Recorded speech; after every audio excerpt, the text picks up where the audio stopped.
I'm Ricky Sanchez. The village of Haverstraw is going through a period of major change. In part of that, many new stores and historic areas are popping up all over the village.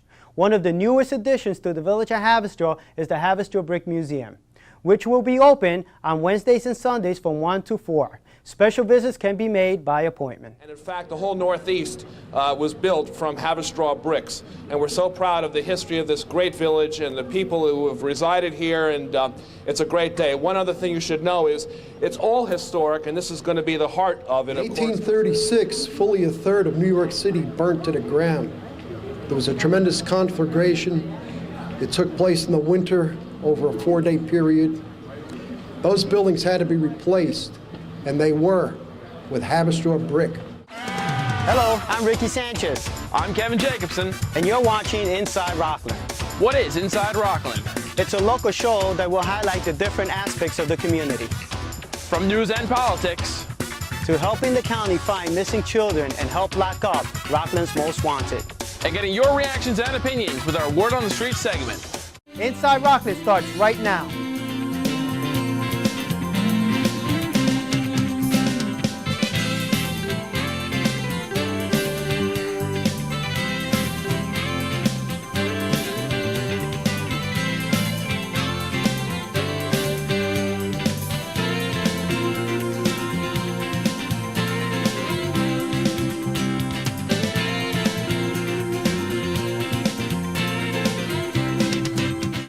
The brick industry brought tremendous prosperity to our village.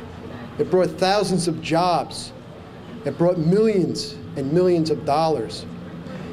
And it was important not only to the village, but the county and the entire state, to the entire region. Pat, the governor wanted me to thank you for your invitation. As the supervisor said, he was here last week because this community, this county, and this Hudson River are one of his top priorities. So thank you for the team of people who work so hard to make one of his visions come true, which is the history of Haverstraw and the brickyards. Thank you. Thank you. When I got here about an hour ago, two friends happened to be walking down the street. They walked in and they came out and they said, "This is really great." They said, "This is really nice to see, and it's nice to walk the village." Now, if there were two people from the villages, you might expect it. These two friends of mine came from Upper Nyack.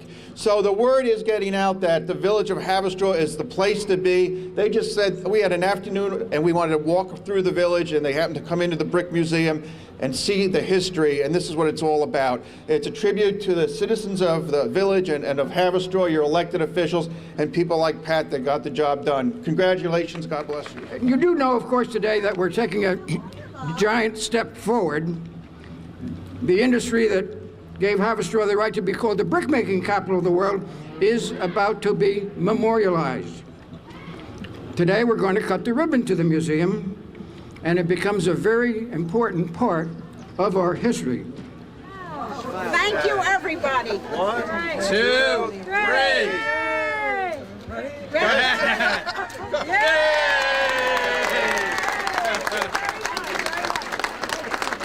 Great job. Pat, how did the Brick Museum idea start? Rick, it started with me 7 years ago, and it was a dream of mine for years. And when I came back to Haverstraw 18 to 20 years ago, I kept saying we needed a brick museum. One day, Jack Marion called me up and said, we better start working on the Brick Museum because somebody wants to work with me. So this is how we started. We had a meeting down at the Haverstraw King's Daughters Library, and 27 people showed up. And today, those 27 people are still on board, maybe not doing active work, but they're with us. And I've had such a tremendous amount of help, and everybody is excited about a museum, and we thought it should have been done years ago, and here we are today, the opening of the Haverstraw Brick Museum. 7 years, the Brick Museum is finally up and running. How do you feel? I'm thrilled. It's about time. The village has been good. I love this place. It's home. We needed a home. We needed a place for people to come and bring their stuff. I hope they have a lot of treasures at home and bring them and donate them to us, because this is it. We worked real hard over the years, and my son came in and said to me, when I told him we were doing a brick museum, he says, "What are you going to do with bricks?" He came in yesterday and he said, "I am so impressed with this building and what you've done." He said, and I said, that's because we put our heart and soul into it. Probably one of the greatest things that's happened to Haverstraw in the last 20 years. Thrilled that it's finally opened. All the volunteers put hundreds and hundreds of hours into it, and it's well worth it if you look around. And look at the turnout here. I mean, it's fabulous. And hopefully this will attract a lot more people to Haverstraw with the revitalization. This is the keystone to the revitalization. Let me ask you, when you look around and you see a lot of these faces and you see a lot of new people around here, how does that make you feel? Oh, I got goosebumps. Look at my hand. I mean, it's fabulous. You know, people used to, it wasn't too long ago that people wouldn't come to Haverstraw. Haverstraw was a dirty word.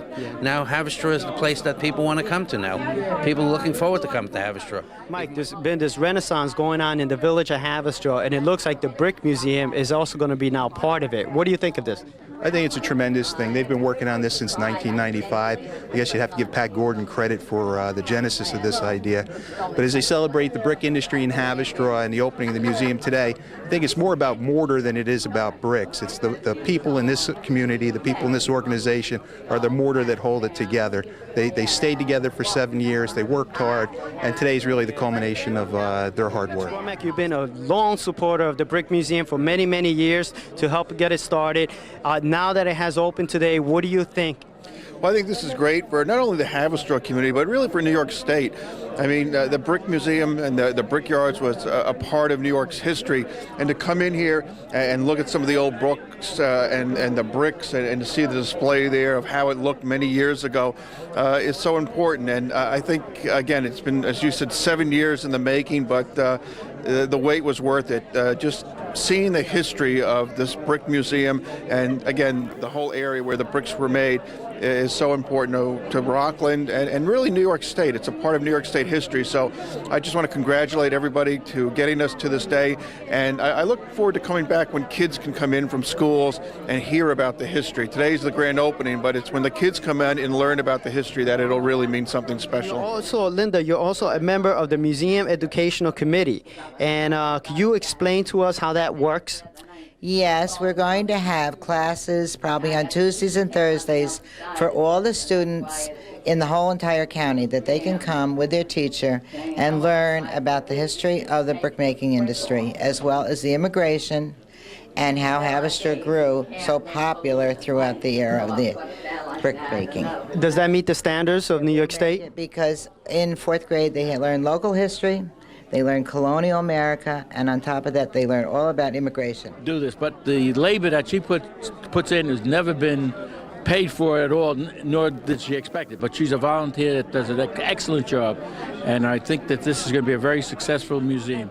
Always wanted to see what built Haverstraw, and now that I'm here, I am very admiring of John Rossi and Pat Gordon for building trust to make it open. I think it's fantastic. It's a professional job, well done, covers all the areas of the brick making, plus the landslide, which was very important.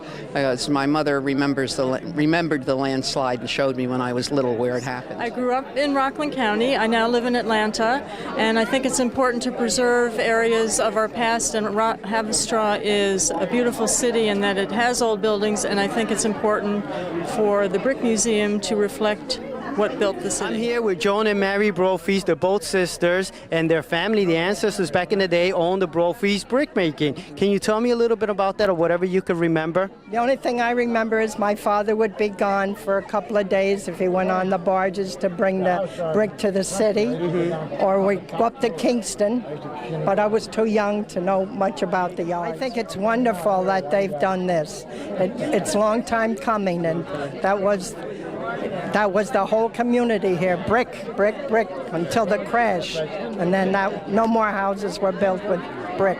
New York City is, though. Fred, tell us a little bit about the brick machine that was built in 1895. Right. This is a model of the actual brick-making machines, the Vervallen brick machines that were used in the brickyards to produce brick. My great-grandfather made this for a toy for his 3 boys, who also worked in the brickyards later on in life.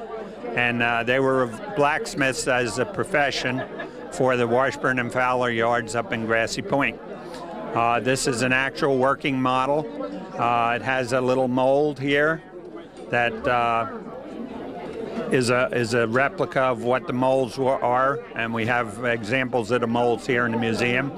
And this was run by a steam engine that turned the shafts, that actually turned all the mechanism here, and it pressed the clay into this mold, and then they were put out in the open air to dry in the sun, or some of them had kill sheds where they were actually fired. Can you talk a little bit and describe exactly what you did here when you were putting it together? The diorama covers 100 years or so from 1810, 1906, 1930s. This here shows the Noel's brickyards, the way they dug down in the Coffer Dam out in the Hudson River. This over here shows the landslide of 1906. It shows the different ways that they laid out their brick to dry. And that section shows the more modern yard with the trains and the oil-fired kilns and the tugboats to take the bricks down to New York City. 90% of New York City was built with Haverstraw brick. It took me 5.5 months to make. Everything is handmade. I took it from pictures from the different magazines and books that we have on the brick industry of Haverstraw and North Rockland. It shows how when they ran out of clay in the mountains of Haverstraw, the hills of Haverstraw, they went out into the Hudson and dug out in the middle of the Hudson River, which still has a large quantity of clay in it, that they would dig it up and then bring it ashore and dry and make bricks. Okay, Mr. Rossi, thank you very much for your time and that educational background that you just gave us here. Mr. Casey, what tragedy happened in 1906 in the village of Haverstraw? Okay, that is probably the greatest tragedy that affected the village. That was the time of the landslide. Too much clay had been taken out in that section, and it was a heavily rainy period, and the rain loosened the clay, which in turn caused a landslide, which took out probably 1/8 of the village at the time, killed almost 20 people, wiped out some of the fine families in Haverstraw. It hit particularly hard to the Jewish community, which lived in terms of that area. And it's just one of those things that nature abided over man in that case. Benny, you used to work back in the days in the brick yards. Can you tell me a little bit about that? Well, what I did, I used to hack the brick when the brick was laid out, and then you pick them up and put them up. You pick up about 700 brick on there for about 80 cents, you know. Put them on the board, and then the men would wheel them in. They'd put them on the kill, as they call them, to cook them or burn them again, you know. That was many years ago, and today there's a new brick museum in the village of Haverstraw. There's a large crowd here, and when you come here and you see the history, and knowing that you used to work there at one time, can you describe to me how you feel about it? Well, I feel, because I remember I did part of it, you know, I took part of it, and you see a lot of these bricks that we saw the way they were made, like from the clay bank where they cut the clay and bring them down with the horse and two-wheel wagon, you know. Mr. Fiore, you're a long-time resident here in the village of Haverstraw. You've been here for many, many years. Can you tell me a little bit about the history, about the brick making, the brick museum? Well, as far as I remember, I lived on Pratt Street in Haverstraw. There was a clay bank down there where they used to come with the clay with the little horse and the little clay. And I used to ride down the bottom of the bank on a horse with the horse and wagon years ago when they just dig the clay out for the brick making.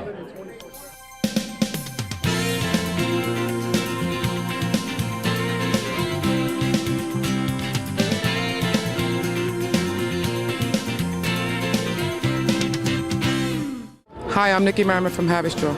You're watching Inside of Rockland with Ricky Sanchez. We leave you with the sweet sound of Herman Wright of Spring Valley. Thank you for joining us, and we'll see you next time.